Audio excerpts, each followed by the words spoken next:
Step back. Yes. Yes. Picked off by Middleton. Here's Giannis again and puts it down. Giannis never turned it off. Apparently, he wants us to call him MVP because he's doing it again. He is the best basketball player in the entire world. Last night it was the NBA suspending its season after Rudy Gobert of the Utah Jazz tested positive for the coronavirus. This hiatus will be at least 30 days. The NBA Board of Governors has approved a 22-team restart in Orlando, Florida at Disney World.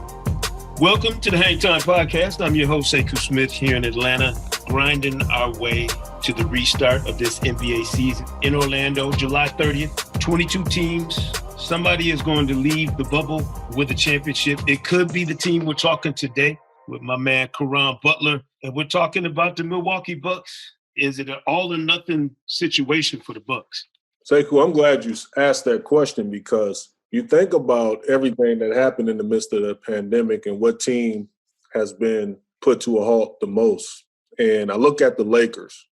The leadership of LeBron James he's not unfamiliar with pretty much anything. You look at the cast that the Clippers got, and I'm just talking about the teams that have a realistic shot in my eyes, and I think that's only 4 teams. Right. And then you look at the Milwaukee Bucks, I feel like they was playing their best basketball, not by any means when you look at the last 10 games going into the midst of the pandemic. Giannis was out, a lot of uncertainty with the health and all that, trying to get guys back. But I think this is an all-in, time for the Milwaukee Bucks for numerous reasons. Giannis is going to be compared to the all-time greats because he's an all-time talent. And what he's chasing, he needs hardware to back that up. And I know that he wants to be great in this space. And it's up to the Bucks to continue to put him in position to have a realistic shot at competing every year. But there's going to be a lot of questions. Do I think the Bucks are championship ready and built? I still don't think so. Although I love Chris Middleton, I love Eric Bledsoe, I love the supporting cast and Kyle Korver who can make shots, Pat Connaughton, and so many others, Lopez. But I still feel like that consistent threat as that 2 option to really, make things happen for Giannis, I still feel like that's a void for the Milwaukee Bucks. That's interesting because they've spent so much time trying to perfect the system that they use. Mike Budenholzer has a very specific way he wants to play, and they've really addressed all of those things. You mentioned the shooters, all the positions that they've shored up, the size, the fact that they're going to clear out space for Giannis to be his dynamic best. Is there a sense with this team, CB, that if you haven't done it, if you haven't gotten over that hurdle, and we haven't seen them get over that hump yet in the postseason, that there's some lingering doubt that you're built for that? Let's just face it. The system, even though Coach Bud's done a remarkable job at making sure that everybody's involved in the ball sharing and they play championship basketball because the pace of the game, they're always at an amazing pace. I think top 6 in the league. Defensively, they strap up. But the offense is still predicated to, Giannis' strength. So now when the ball and the game slows down and you're forced to operate in the half court, you're going to have the second and third options. You're going to have other creators to be very efficient. And when I look at the teams that all realistically have a shot to win a championship, who's the top 5 players? Okay, you look at the Lakers. You got AD, you got LeBron James. And then their third option, that could be anybody from Kyle Kuzma to you got Waiters now, you got J.R. Smith, multiple guys that's also battle-tested. When you look at the Clippers, same thing. Paul George, PG-13, you got Kawhi Leonard, top 2 players. Any given night, those guys can carry you through a series. The Houston Rockets, same thing with that backcourt, Russell Westbrook and James Harden. But when you look at the Bucks, it's like, okay, can Chris Middleton win me a series? Like where, Giannis is just having a bad outing or the jump shot not falling. I think it was well documented. He didn't have access to a gym for the majority of the pandemic. It's just like a lot of those things, and now you're thrown into the fire. And what I felt like the biggest strength for the Milwaukee Bucks was team continuity. I felt like they was clicking better than everyone else. And now home court, what you fought for the majority of the season, is really out the window. So now everybody's at a neutral site. And it's up for grabs. And I just think it's going to be difficult for them. But they're capable, but a lot of things have to go right. It's so weird looking at how this season will resume in Orlando, because every team now feels like they got an opportunity. There's this fresh start and all that. But then you bring up something important. I feel like every team has a built-in excuse now too. Yeah. Because if things go sideways, the first thing the pandemic. Well, we were off 4 months. Well, is there some danger for the Bucks to fall into that? If things don't go well, you just go, well, we'll chalk it up to all that everybody's had to deal with this season, as opposed to, you know as well as I do, when you're trying to win championships in this league, that pursuit of championship caliber everything has to be constant. It can never be relaxed if you're talking about winning titles. And I totally agree that they cannot relax, or they can't let up or take their foot off the gas, as they say. Everyone's playing at a disadvantage. What I mean is that we're all going to actually be on equal playing fields. People are going to be separated from their families. They're going to be isolated in the bubble. A lot of people, if they was, following the guidelines per state through the phases, nobody had access to gyms outside of the folks and what you had in your home. If you was practicing social distancing, you wasn't able to play against NBA level talent for all that time. So everybody's at the same point. From a conditioning standpoint, people had access to the same things. So I think that now the main thing is for the Milwaukee Bucks is to try to capture that continuity that had them in the East leading in one of the best records of all time in NBA history, and try to get back to that. However, it's going to be different. No home crowd, not familiar with the gym, the soft bounces and the touches for Giannis from the three-point shot, like all those things are out the window. And, they're going to be on an even playing field with everyone else. If you are a player dealing with this unprecedented layoff that they've had in terms of the interruption of a season, it's not just like an off season where, you go away, go back into the lab in the summer, work on whatever, get your body healthy. I mean, this has been a seasonal interruption like we've never seen before in the NBA. What would be the toughest part to get back when you resume activity with your teammates? Like, what's the hardest thing to get back that you would have lost on March 11th when we stopped playing games? Continuity. I think it's the flow, it's the rhythm, all the groove things that you need to be successful. And then, let's face it, you got to get in shape. You got to get back into that space from a mental standpoint. People, with so many things from a cultural standpoint and the observation of what's happening right in front of our eyes in the world, with racism and the marches and the protesting and everything, it's hard to regroup and recalibrate and focus back on sports.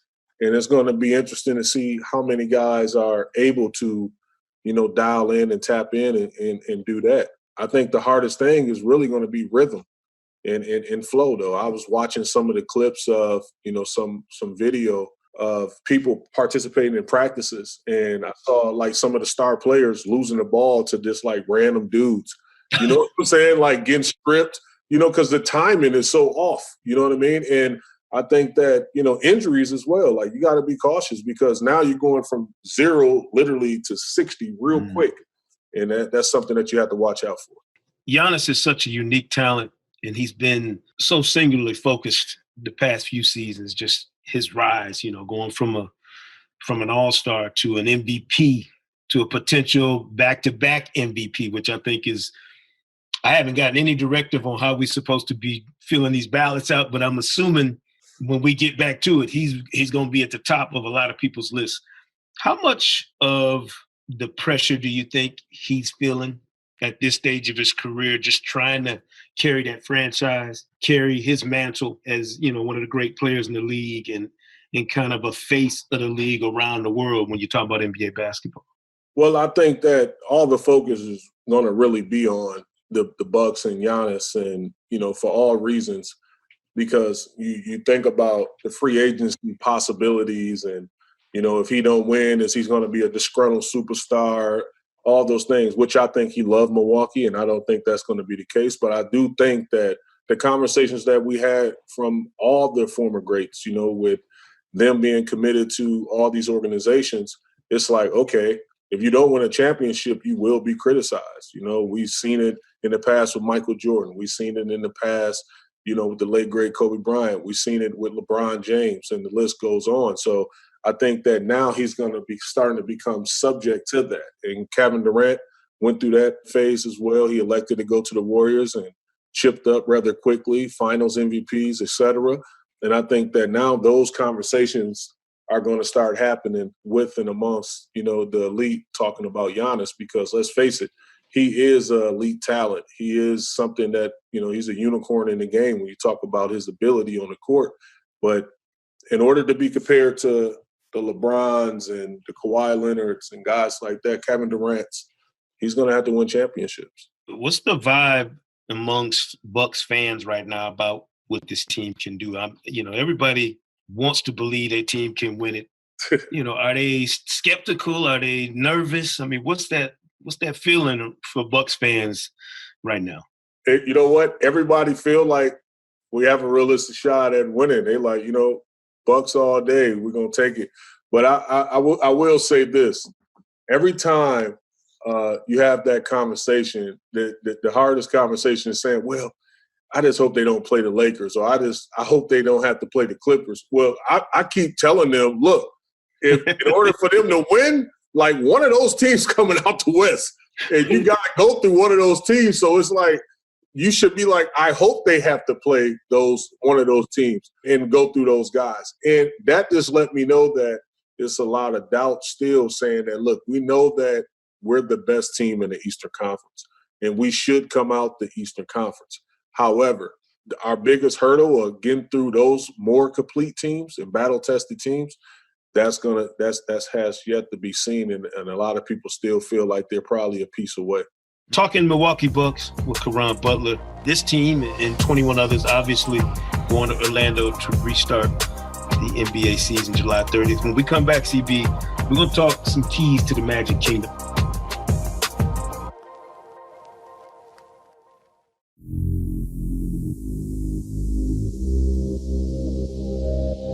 Welcome back to the Hang Time Podcast, talking Milwaukee Bucks with my main man, Caron Butler. CB, they talk about Orlando and Disney being the happiest place on earth.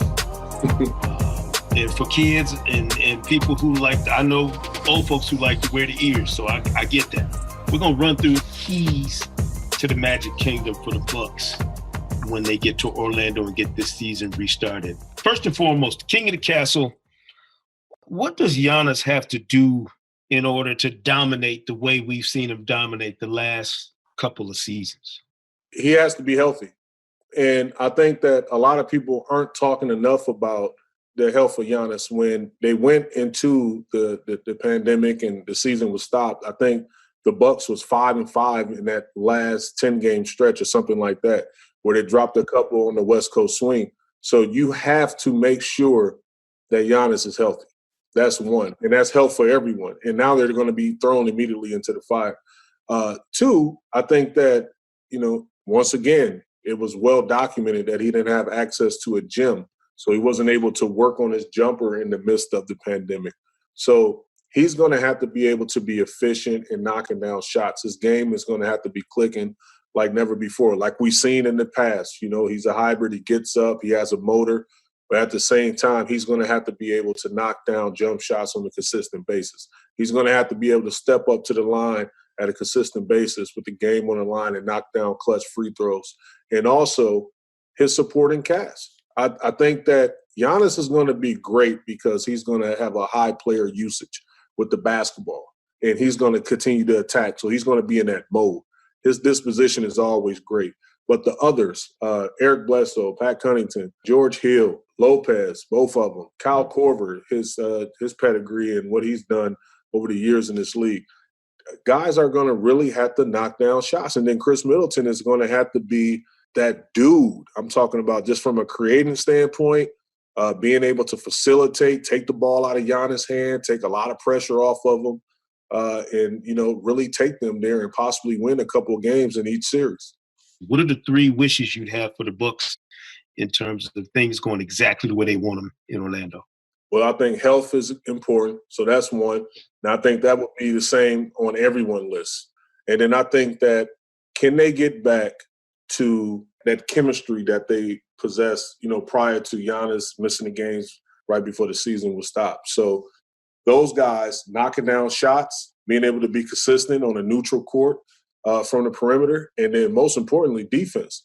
Can they get back to strapping up and being on the string on the defensive end of the floor? Because I think that's been the biggest thing for the Bucks, because offensively they was great, defensively they was great. They were strapping up, rebounding the ball, and then they controlled the tempo of the game. You know what I mean? So I think that if they can get back to that sooner than later, that gives them a realistic shot at winning a championship. The beauty and the beast matchups for them. What's the best playoff matchup for the Bucks in terms of just man for man, looking at the rosters and how they match up? What's the beauty matchup for them in Orlando? People look at the 76ers. I think that's a great matchup for the Bucks. I'm in favor of the Bucks on that. The Bucks do not want to see, out of all the teams in the Eastern Conference, the two teams that I think would just be not as well of a matchup for them is the Miami Heat and the Boston Celtics. I think everyone else is favorable, for them, but that's something that they don't want to see, right out the gate. You think that with the Heat, is it that the fact that the Heat can kind of physically grind them in ways that other teams can't? The mentality and the way that they play and what they bring to the table, talking about the Miami Heat, they just got that attitude and the right poise and disposition. And they got that leadership. Jimmy Butler, somebody that just been doubted on and slept on. And I think that they take on that type of edge, when they step on the court. They just follow their leadership. And, Eric Spoelstra is the same way, one of the best coaches in the NBA history. But he still feel like, you know what, I got that edge. I got to continue to prove doubters wrong. So I think that the whole organization walks with that swag and that beat. Splash Mountain, who's the Buck that makes an unexpected splash in Orlando? The guy I hope it'd be, because I think George Hill is going to do that just because he's poised and he's done it before. But I'm going to go to one of their top three key guys, and it has to be Eric Bledsoe. I think that during the midst of all the playoff runs, and, you look at the Toronto Raptors series past year, you look at even when they was battling with the Boston Celtics, Terry Rozier, when he was still in a Celtics uniform, he was attacking Eric Bledsoe. He was dropping off of him. He played right into the hands of all his weaknesses, and he wasn't able to capitalize. And I know Eric Bledsoe is a dog on the basketball court. I know he works relentlessly. That's my young fella. So I think that he would be a key guy that has to step up, knock down shots, stay in attack mode, and most importantly, be a guy that they can rely on. Because, Sekou, in the midst of the playoffs, if you're not being the best possible version of you, they're going to pull you out. And I think that it puts stress and a lot of jerk on the rotation, because people are relying upon you to knock down shots and keep the tempo and do all these things. And then now you're kind of just, playing off the fly. You don't know. You're kind of going off the feel of the game on the need thing. So if he steps up, I think that they don't have to go into their depth chart as much because he's doing what he's supposed to do. This is going to be such an unprecedented situation with 300-plus players all in the same spot, not just for regular season games, but for the entire playoffs. We know they're going to have some setups for guys to have fun, enjoy themselves a little bit. Who's the Buck that's most likely to win a ping pong tournament in the Players Lounge? Ha! You know what? That's a good one. I would say probably Brooke Lopez, man. I think him or Kyle Korver. Man. You know what? I'm going to go with my boy Kyle, man. Because Kyle got that laser, that focus, man. So I'm going to go with Korver. And who's most likely to bring their golf clubs to Disney on this Bucks team? Now, I'm going to go with George Hill. Well, let me tell you, it's going to be like Truman Show down there, right? So everything going to be, real consistent. And, so they're going to have to, do something different. I think George Hill just has that type of mind where, he explores and kind of dabber off into other things. The Bucks bring that Larry O'Brien trophy back to Milwaukee if what?